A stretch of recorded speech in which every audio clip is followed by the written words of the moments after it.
ऐसी कविता जिसमें शब्द नहीं बल्कि एक आवाज गूंजती है। एक आवाज, एक लड़की, एक अकेली लड़की की आवाज जो पहाड़ों के बीच में खेतों में काम कर रही है और अपने गीत से पूरे वादी को मोह ले रही है। विलियम वर्ड्सवर्थ की ये immortal poem, Amar poem, the solitary reaper. Yes, the solitary reaper तो सिर्फ एक सीन का वर्णन नहीं है, इसमें सिर्फ एक सीन का एक्सप्लेनेशन नहीं है, बल्कि एक एहसास है, एक ऐसा एहसास जो कभी भुलाया नहीं जा सकता। इस कविता में, इस पोएम में हम देखेंगे कि कैसे एक आम सी लड़की की आवाज ना एक कविता बन जाती है, एक जादू बन जाती है, एक सम्मोहन बन जाती है, एक गीत बन जाती है और एक अमर याद बन जाती है। तो आज के इस वीडियो में चलिए घुसते हैं और वर्ड्सवर्थ के दिल और उस हाईलैंड की लड़की की गीत की रूह में और समझते हैं क्यों द सॉलिटरी रीपर जो है वो सबसे खूबसूरत और यादगार पोएम में से एक है। तो सबसे पहले मैं आपको बता दूं दैट कि जो सॉलिटरी रीपर है क्लास 9 कम्युनिकेटिव इंग्लिश, और ये लिखा किसके द्वारा गया है? विलियम वर्ड्सवर्थ के द्वारा लिखा गया है। इस वीडियो में हम सारे के सारे पोएटिक डिवाइसेस एंड थीम्स, जो लाइफ लेसन है इस पर्टिकुलर पोएम से जो हमें मिल रहे हैं ना, वो हम सारे के सारे क्या करेंगे? सीखेंगे। तो चलिए स्टार्ट करते हैं। The solitary reaper by William Wordsworth, जो कभी भूला नहीं जा सकता एक ऐसा पोएम। कहते हैं William Wordsworth, behold her single in the field, इस लड़की को, यानी जो ये स्कॉटिश गर्ल है, इसको क्या करो? देखो। बिहोल्ड मतलब होता है निहारना, देखना। सिंगल इन द फील्ड यानी उस खेत में वो अकेली है। यॉन सॉलिटरी हाईलैंड लैस, यानी यॉन सॉलिटरी, सॉलिटरी मतलब अकेला, standing alone, standing alone. Highland, highland क्या होता है? जो माउंटेन एरियाज होते हैं, पहाड़ी क्षेत्र। स्कॉटलैंड के पहाड़ी क्षेत्रों को हम क्या कहते हैं? हाईलैंड। यानी लैस जो है वो गर्ल, यानी वो एक लड़की जो उस हाईलैंड में क्या है? अकेली खड़ी है, स्टैंडिंग है। रीपिंग, रीप मतलब होता है फसलों को काटना। Reaping and singing by herself, वो खुद से क्या कर रही है? रीप कर रही है, काट रही है और अपने धुन में, अपने मगन में लगी हुई है। ठीक है, यानी उसको आसपास कोई लेना देना नहीं है। स्टॉप हियर, रुको, या फिर जेंटली पास। पोएट कहते हैं कि भाई उसकी आवाज, उसकी मधुर आवाज जो मैं सुन रहा हूं ना, तो आप भी क्या कर सकते हो? रुक सकते हो या फिर जेंटली पास यहां से जा सकते हो। अलोन शी कट्स, मैं उसको देखता हूं कि कैसे वो अकेले सारा काम कर रही है, सारे फसलों को काट रही है और बांध रही है। And sing some melancholy strain, melancholy मतलब उदासी, दुख जो उसका जाहिर हो रहा है उसके गाने में। स्ट्रेन यानी जो उसका सॉन्ग है। ओ लिसन, सुनो जरा, सुनो। O listen for the vale profound, vale जो है वो वैली, यानी वहां के घाटियों के लोगों को कह रहे हैं O listen for the vale profound. Profound यानी बहुत ज्यादा डीप और इफेक्टिव, जो आवाज जो है ना वो रूह को, आपके दिल को छू जाए। Is overflowing with the sound, यानी पूरा का पूरा जो घाटी है, गहरी जो घाटी है ना, तो वो क्या है? इसके आवाज से गूंज उठी है। ओवरफ्लो यानी चारों तरफ सिर्फ इसकी ही आवाज जो है वो गूंज रही है। No nightingale did ever chant, यानी कभी किसी भी नाइटिंगेल ने इतना खूबसूरत नहीं गाया होगा। More welcome notes to weary bands, weary band, weary मतलब क्या होता है? टायर्ड, थके हुए। ओके, बैंड्स जो ग्रुप ऑफ पीपल हैं, तो ऐसे थके हुए लोगों का जो वेलकम है ना, वो किसी भी नाइटिंगेल ने इस प्रकार नहीं किया होगा जैसे कि उसकी आवाज जो है ना वो यहाँ के ट्रैवलर्स का कर रही है। Of travellers in some shady haunt, shady haunt मतलब अननोन एरियाज। शेडी मतलब जो मतलब पता ना हो, एग्जैक्टली ना पता हो, नोन ना हो, अननोन। और हॉन्ट्स एरियाज यानी ऐसे एरियाज में ऐसे लोग जो ट्रैवलर्स जो आ रहे हैं उसका वेलकम वो इस तरह कर रही है ना कि आज तक कभी किसी नाइटिंगेल ने भी नहीं किया होगा।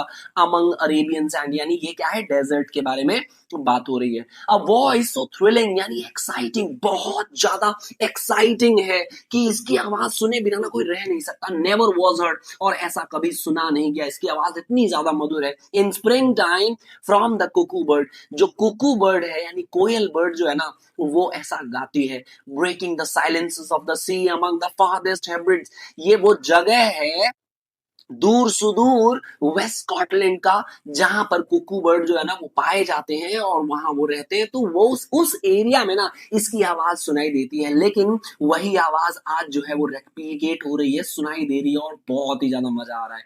ठीक है, will no one tell me what she sings, क्या मुझे कोई बताएगा कि वो क्या गा रही है, कौन सा गाना गा रही है? परहैप्स प्लेंटेड नंबर ऑफ लो, शायद मतलब उसके गाने में ना गाने कॉन्टिन्यूअसली क्या होते जा रहे हैं, एक के बाद एक जो है वो गाने आते ही जा रहे हैं, आते ही जा रहे हैं, वो गाते ही जा रही है।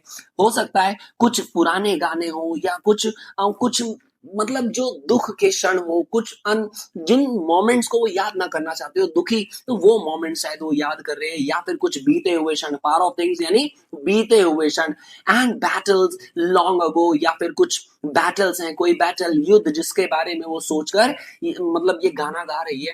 और is it some humble day, या फिर वो आजकल की छोटी मोटी कोई बात है, फेमिलियर मैटर ऑफ टुडे, ठीक है, आजकल की कोई छोटी मोटी बात है, सेम नेचुरल सॉरो लॉस और पेन, कि क्या कोई इसको मतलब नेचुरल सॉरो है, मतलब इन जनरल जो दुख होता है हमारी लाइफ में, कोई भी कोई छूट गया, कुछ दुख गया, कुछ छोड़ के चला गया, कोई भी बहुत तरह की परेशानियां हैं, दुख है, तो वो क्या दुख मतलब क्या ये इसी दुख में गाना गा रही है, देयर हैज बीन और मे बी अगेन, शायद ऐसा हो सकता है कि उसको उस दुख का क्या हो, डर हो, या फिर उस दुख की वजह से वो दुखी हो या उदास हो, उसी वजह से वो गाना गा रही हो, what ever the theme is, कुछ भी हो थीम कुछ भी हो, उसके गाने का रीजन कुछ भी हो, द मेडन, मेडन जो होती है वो युवती यानी लड़की को मेडन कहते हैं, जो वो गा रही है ना, उसके गाने का थीम कुछ भी हो, एज इफ मानो कि हर सॉन्ग को हैव नो एंडिंग, यानी वो गाए ही जा रही है, गाए ही जा रही है, अपने ही धुन में है, उसको आसपास किसी की जरूरत नहीं है। ओके,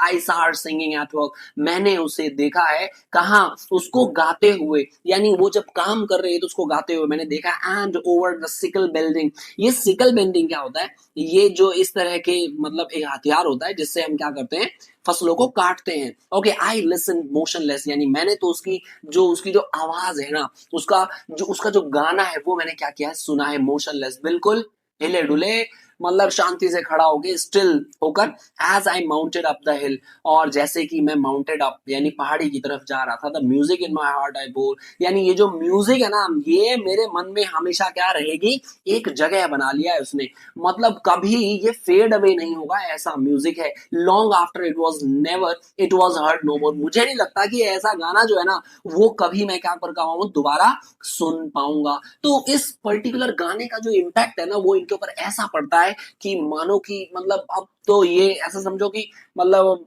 हो चुके हैं, दुनिया से हमारे नारे हो चुके हैं, और ये मोमेंटम, ये गाना जो है वो उनके ऊपर एक लास्ट इम्पैक्ट करता है, यानी ये इम्पैक्ट कभी खत्म ही नहीं होगा।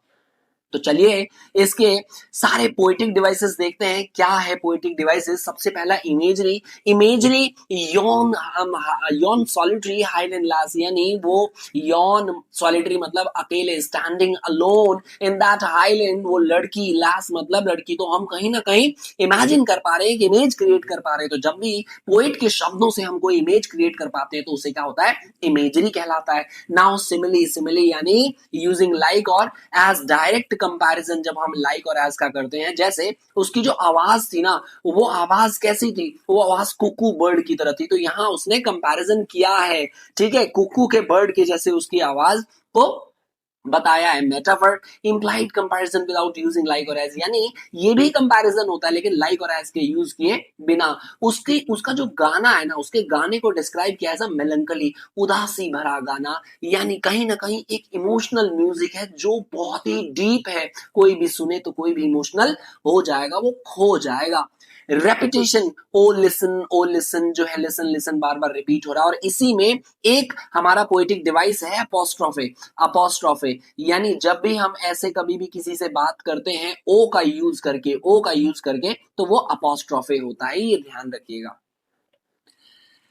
उसके बाद नेक्स्ट है hyperbole, it is something exaggerating, जब पोएट कुछ ज्यादा ही एग्जैजरेट कर देता है, कि वो ऐसे कह रहे हैं कि ये जो म्यूजिक है ना, ये म्यूजिक मेरे दिल में ना हमेशा रहेगी, लॉन्ग लास्टिंग रहेगी, कभी खत्म ही नहीं होगी, लास्टिंग इम्पैक्ट ऑफ सॉन्ग, कि मतलब इतना ज्यादा अच्छा गा रही है ना, मतलब पोएट जो है बहुत ज्यादा खो चुके हैं लेकिन फिर भी वो उसकी तारीफ करे बगैर ना रह नहीं पा रहे, तो वो एग्जैजरेशन हो गया, बढ़ा चढ़ाकर जब भी कभी भी बात हम कर देते हैं तो वो क्या होता है, hyperbole. Now come to symbolism, symbolism, ये जो सॉलिटरी रीपर है, यानी जो अकेली क्या कर रही है, काट रही है, वो क्या करता है, symbol of nature, simplicity, rural beauty, गांव की ब्यूटी को, पहाड़ों की ब्यूटी को, नेचर को दिखा रहे हैं, सिंबलाइज कर रहे हैं। उसका जो गाना है ना वो ये दिखा रहे हैं कि symbol of eternal and universal human emotions, कि हम ह्यूमंस जो है ना वो किसी भी चीज से अपने आप को, अपने इमोशंस को जोड़ देते हैं, और जब एक बार जोड़ देते हैं ना तो वो मतलब क्या कह लो कि मारे न्यारे हैं, मतलब उसको वर्ड्स नहीं है उसको एक्सप्लेन करने के लिए, हम इतने ज्यादा क्या हो जाते हैं, अटैच्ड हो जाते हैं। इंजैममेंट भी है जब एक ही पर्टिकुलर सेंटेंस जो है वो कंटिन्यू रहे beyond the line without the pause, कि बिना पॉज के पहली कही गई बात को ही दूसरे लाइन में वो क्या करे, कंप्लीट करे, या दो से ज्यादा लाइन में कंप्लीट करे। क्या कह रहे हैं, alone she cuts and binds the grain and sings a melancholy strain, वो क्या कर रही है, काट रही है, बांध रही है घास को, जो भी उसके ग्रेन्स हैं, और गाना गा रही है। तो ये पूरा एक ही लाइन है, एक ही बात है, लेकिन इसको दो लाइंस में कहा गया, इसलिए क्या हो गया, इंजैममेंट। अब सारे के सारे थीम्स देखते हैं कि वैल्यू लेसन्स क्या है इस पर्टिकुलर पोएम में। तो पहला है beauty of nature and rural life, कि हमारे नेचर की जो खूबसूरती है ना, और रूरल लाइफ यानी जो ग्रामीण क्षेत्र है, ग्रामीण गांव की जो मिट्टी है, गांव की जो खुशबू है, पहाड़ों की जो खुशबू है ना, वो हमारे शहरी लाइफ में नहीं है। ये दिखा रहे हैं कि मतलब एक गांव में उस लड़की की खूबसूरती को बता रहे हैं कि वो कितनी ज्यादा क्या कर रही है, अच्छा गा रही है, बहुत ही खूबसूरती से गा रही है, काम भी कर रही है। यानी एक मोमेंट की जहां ट्रैवलर जो है, थके हारे ट्रैवलर्स भी आकर रुक जाते हैं और उस पर्टिकुलर चीज को क्या कर रहे हैं, निहार रहे हैं, देख रहे हैं, सुन रहे हैं, एंजॉय कर रहे हैं। ठीक है, तो एक्स्ट्रा ऑर्डिनरी ब्यूटी को इलैबोरेट किया गया है, बताया गया है। नाउ नेक्स्ट ऑफ पावर और music. Power of music, power of music जो है, गाने की जो ताकत होती है ना वो बहुत ज्यादा होती है, वो हम सभी डेली लाइफ का पार्ट बन चुका है। आज के टाइम में कोई ऐसा इंसान नहीं है जो गाने नहीं सुनता, सॉन्ग नहीं सुनता, क्योंकि हम उससे कनेक्ट कर पाते हैं, बहुत ही अच्छे से कनेक्ट करते हैं चीजों के थ्रू, और हमारी लाइफ में जो भी अप्स एंड डाउन चल रहे हैं ना, वो सारी चीजें हम म्यूजिक से क्या करते हैं, कनेक्ट करते हैं, और वो कहीं ना कहीं हमें रिलैक्सेशन प्रोवाइड करता है। रोमांटिसिज्म एंड इमेजिनेशन, रोमांटिसिज्म बताया गया है कि कैसे पोएट ने अपने आप के कविता को क्या कर दिया है, नेचर से जोड़ दिया है, जहां इमोशंस को लेकर आए हैं वो लोगों के इमोशंस को वैल्यू करना। ठीक है, इमोशंस ओवर रीजन और नेचर ओवर आर्टिफिशियलिटी, यानी आर्टिफिशियलिटी से दूर होकर नेचर को क्या किया इन्होंने, शो किया है, और इमोशंस को शो किया है रीजन देने के बजाय। भाई मेरे अंदर से ना इमोशंस आ रहे हो, उस लड़की का जो गाना सुन रहा हूं ना, मेरा यहाँ से जाने का मन नहीं कर रहा, मैं बहुत ज्यादा इमोशनल हो चुका हूँ। तो जब भी पोएट जो है वो नेचर को अपने कविताओं में लेकर आते हैं, या इमोशंस को लेकर आते हैं, तो वो रोमांटिसिज्म कहलाता है। ओके, नेक्स्ट इज सॉलिट्यूड, अकेलापन, कि जब भी कभी भी अगर आप अपनी कंपनी को एंजॉय कर सकते हो ना, तो दुनिया भर कोई ऐसा नहीं है जो आपकी कंपनी में बोर्डम फील करेगा। तो हमेशा ये हमें सीखना चाहिए कि हमें अपनी कंपनी एंजॉय करनी चाहिए। अगर हम अपनी ही कंपनी एंजॉय नहीं करेंगे ना, तो कोई दूसरा हमारी कंपनी कैसे एंजॉय करेगा। इसीलिए जैसे वो अकेली फसल काट रही है और गुनगुना रही है, यानी अपनी ही कंपनी को एंजॉय कर रही है। नेक्स्ट देखते हैं ट्रांजिएंस एंड परमानेंस, की ट्रांजिएंस दिखा रहा है the song itself is temporary, song तो टेम्परेरी है, अभी थोड़ी देर में खत्म हो जाएगा, लेकिन इसका जो इम्पैक्ट है, इसका जो इफेक्ट है वो परमानेंट है, यानी वो हमेशा क्या करेगा, इफेक्ट डालेगा, इम्पैक्ट डालेगा। तो इम्पैक्ट इज परमानेंट, लेकिन सॉन्ग क्या है, टेम्परेरी है। तो इन चीजों को भी दिखा रहा है, कुछ चीजें बदलती है लेकिन कुछ चीजें परमानेंट रहती है। Beauty lies in simplicity, simplicity देखिए, जो सादगी में जो खूबसूरती है ना वो कहीं नहीं है। तो इसीलिए पोएम में ना लड़की को, गर्ल को, मेडन को क्या दिखाया गया, बहुत ज्यादा सिंपल एंड सोबर दिखाया गया है। ठीक है, तो lesson even in small routine acts there is hidden beauty if we pause to notice, यानी छोटे छोटे काम में, छोटे छोटे जो चीजें होती है हमारे आस पास, उसमें भी बहुत ब्यूटी जो है ना वो छिपी है। बस चाहिए तो क्या, बस नजरिया चाहिए, नजर चाहिए। आप देखिए हमारे आसपास खूबसूरती, आप इतनी खूबसूरती है ना हमारे आसपास कि आप थक जाओगे, लेकिन बिल्कुल वो खूबसूरती खत्म नहीं होगी। इसीलिए छोटी छोटी चीजों में हमें क्या देखना चाहिए, खूबसूरती ढूंढनी चाहिए। आर्ट स्पीक्स बियॉन्ड लैंग्वेज, यानी जहां पर हमारा जो आर्ट है ना, वो जहां पर बोलता है ना, वहां पर कोई भाषा काम नहीं आती। यानी आर्ट जो है, आर्ट की एक अलग भाषा होती है। The poet doesn't understand language, वो उसकी भाषा को नहीं समझ पा रहे, वो नहीं समझ पा रहे कि वो कौन सा गाना गा रही है, लेकिन उसकी जो धुन है ना, जो आर्ट है, जो म्यूजिक है, उसकी डेप्थ को वो फील कर सकते हैं। यानी उसकी जो आर्ट है उससे वो मेस्मराइज्ड हो गए हैं। लैंग्वेज समझ में नहीं आई तो जरूरी नहीं है किसी दूसरी भाषा को समझना, किसी के इमोशंस को समझने के लिए। इमोशंस तो बस दिल से दिल का क्या होता है, कि काइंड ऑफ अगर दिल से दिल मिला तो बस हो गया, भाषा तो सेकेंडरी है। Lesson true emotions, music, art जो है ना वो go beyond words and connect, यानी शब्दों से इन चीजों को हमेशा बयां नहीं किया जा सकता। इसमें क्या चाहिए कि इमोशंस चाहिए। आर्ट यूनिवर्सली क्या होना चाहिए, कनेक्ट होना चाहिए। जहां दिल मिल गया ना तो बस वहां कुछ और मिले या ना मिले जरूरी नहीं है। तो these were some important themes from this chapter, sorry poem. इस पोएम से, ये बेहद खूबसूरत पोएम से कुछ ऐसे थीम्स हैं और पोएटिक डिवाइसेस हैं। तो आई होप ये वीडियो आपके लिए जबरदस्त हो, हेल्पफुल हो, एंड आप झंडे जरूर गाड़ोगे इस पर्टिकुलर चैप्टर से। जितने भी क्वेश्चंस आए बस दिल से आंसर करिए। जो भी आपने सोचा है, सीखा है, समझा है, देखा है, जाना है, पहचाना है, ऑब्जर्व किया है इस पर्टिकुलर पोएम में, तो उसे बस अपने शब्दों में लिखिए। ठीक है, मिलते हैं हम लोग नेक्स्ट वीडियो में एक और बेहतरीन कॉन्सेप्ट, एक और बेहतरीन पोएम के साथ। सो नेक्स्ट वीडियो में मिलते हैं। Till then see you, bye bye and take care.